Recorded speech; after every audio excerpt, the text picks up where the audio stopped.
السلام عليكم ورحمة الله تعالى وبركاته. معاميش شرفت له كسو دوادا شركة أسكونيكوم. ما أنت وحن صوب بوقرني جامعة إسطنبول كولتور يونيفرسيتي وأح جامعة قديمية سيد الأكتهين والله أساسي كون سجال بقول سجاشن يتضبدي. جامعة كولتور دتك أنت بدن وجامعة نجوب برتين وجامعة أنكو إن فرني وجامعة أن شقة كوبلاوني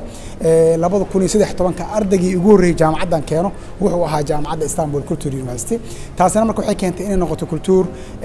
جامعة أردنا ugu badan ay ka qalin jabiyeen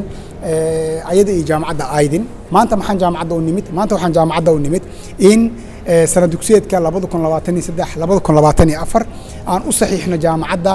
in ay nagu siiyaan exclusive qaaradda Afrika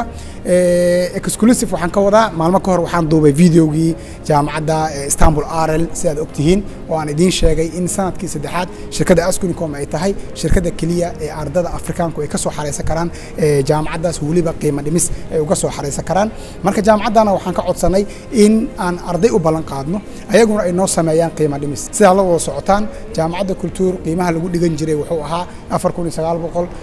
5000 6000 iyo wax noocaas marka inta badan ardadu kama aysan bixi karin lacagtaas inay bixiyaan taasina marka waxay keentay in ardada jaamacadda ay hoos u dhacdo marka waxay noo sameynayaan insha Allah oo ardadeena ay u sameynayaan qiimo dhimis gaarayso 50% taasoo micnaheedu yahay in ilaa ay 2600 ardada baashka ay ku dhiga doonaan kuwa masterkana ilaa ay $2000 ee jaamacadda ku dhiga doonaan dabcan masterka iyo baashka way kala duwan yihiin baashka ardayga automatic ahaan hadduu Askunicom ka soo xareysto waxa ay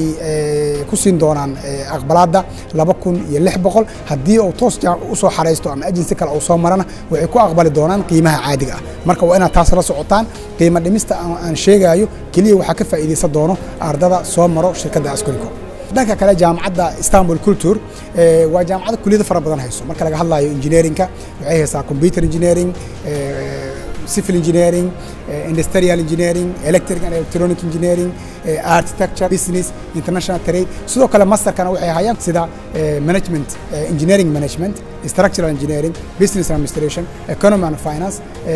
international relation iyo kulliyada kale dabcan website-keena hadii aad booqataan ama xafiisadeena nagu soo booqataana waad heli doontaan dhammaan xogta kulliyadaha ee jaamacaddu ay hayso marka hadii aan soo koobo macaamiil sharafta leh waxaan rabaa inaan ogeysiiyo in Askunicom ay tahay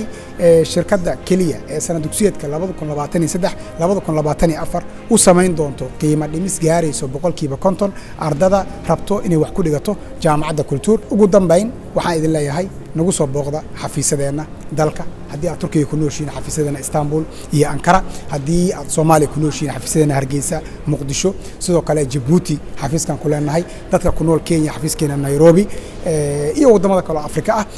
sidoo kale adinkoon xafiis tagin waxaad toos uga soo xareysan kartaan website-keena Askunicom waxaan idinku sugaynaa dhamaantiin xafiisadeena waxaan idin leenahay ku soo dhawaada Askunicom iyo jaamacadda Istanbul Culture University waa maasantii